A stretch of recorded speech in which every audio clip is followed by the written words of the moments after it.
Bruce. Michael. First time you were here, what, 80, 81? In 1981.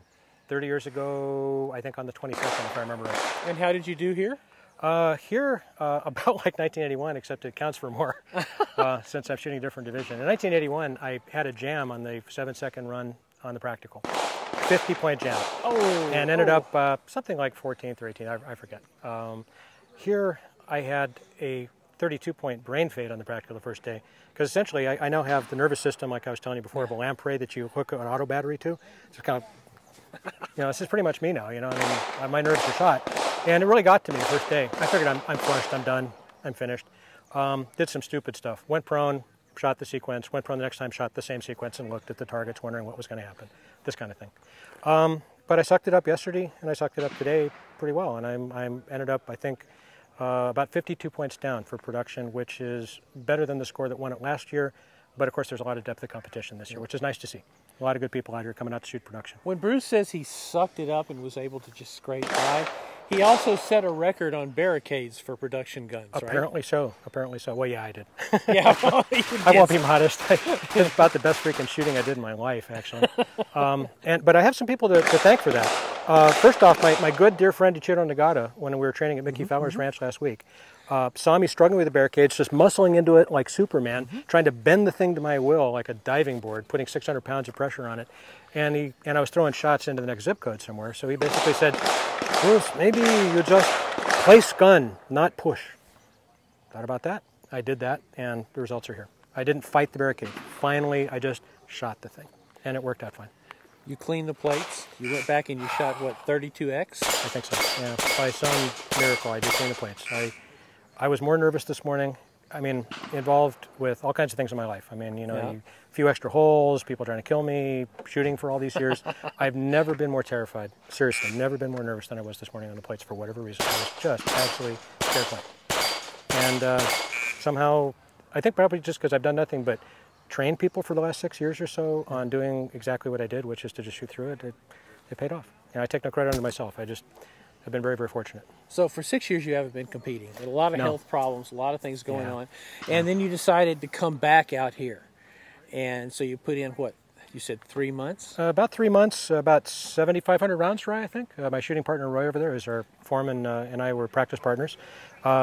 And in that 7,500 rounds in about 3 months, most of it was just trying to figure out how to really just shoot the game technically, not really shooting the courses, not really worrying about the times, allowing myself to just shoot whatever I saw, shooting as well as I could. One of the things I think that's helped me, Michael, frankly, with this sport, and I hate to say this, is I stopped shooting IPSC 6 years ago. When you shoot IPSC, of course, or steel, you develop a necessary reflex to snatch at the trigger when the sights look acceptable. Here, and if the target is a big paper target 3 yards away, 4 yards away, absolutely, you can snatch at the trigger all day long and you'll still hit aim.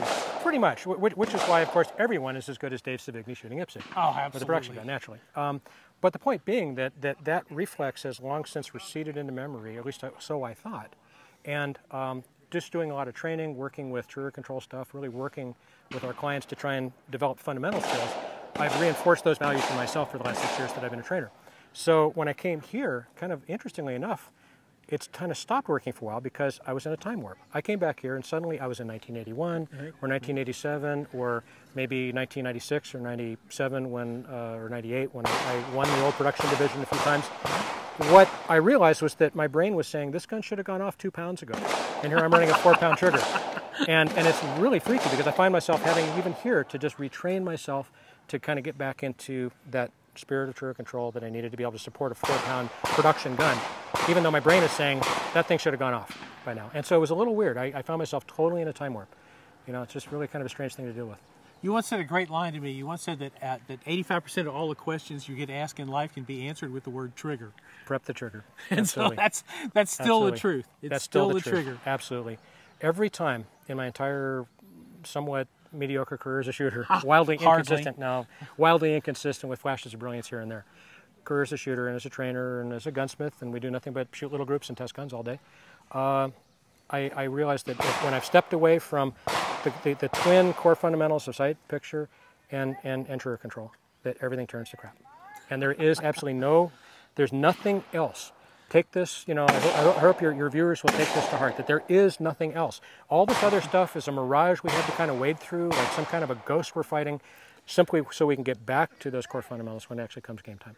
And every time I deviate from that and think, I'm going to go fast and win, oh boy.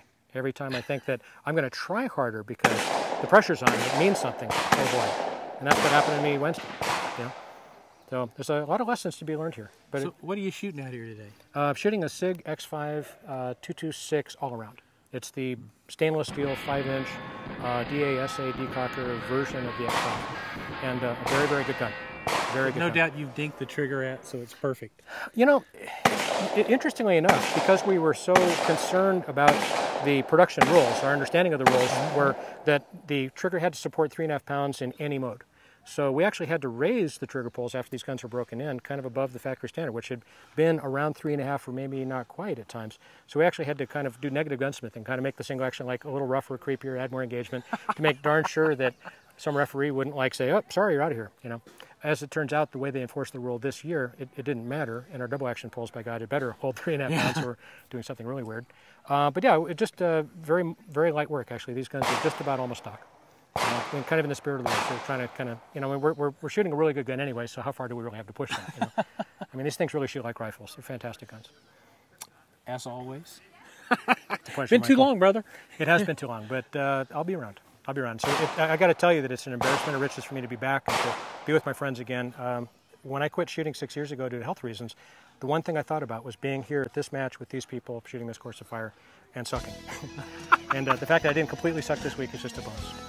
Only sorry Mickey Fowler's not here to see you. You know, I'm very disappointed. Cheer you along. Well, we trained together, but you know, he roached his shoulder, practicing prone, couldn't make it. I'm going to handcuff him and put him on a flight and bring him next year.